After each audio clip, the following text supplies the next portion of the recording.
سلام، حالتون چطور؟ خوش اومدیم. تو این ویدیو اومدیم یاد بدیم که چطوری زمانی که در حال ماینکرافت ها سروایولی هاردکور که نمیشه، ولی هاردکور مثلا نمیشه این گزینه بکنم، نه نمیشه فعال کرد. چیز داریم سروایول بازی میکنیم، با بلاک بازی میکنیم. هرچی بازی میکنید چجوری کار کنید که وسایلاتون وقتی میبینید از بین نرد. فقط کافی بیاین داخل قسمت گیم. اینجا چیز هست به نام اکتیویت اوچ، اینو چستز و اینو که فعال کردی اینا بازم روشن میشن و گزینه کیپ اینوینتوری رو فعال میکنید و کریت رو میزنید.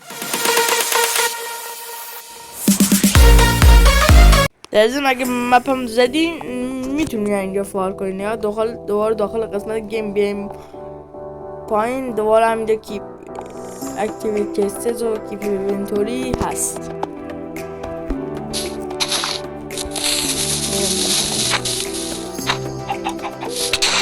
من میبیرم و وسایلام دستم.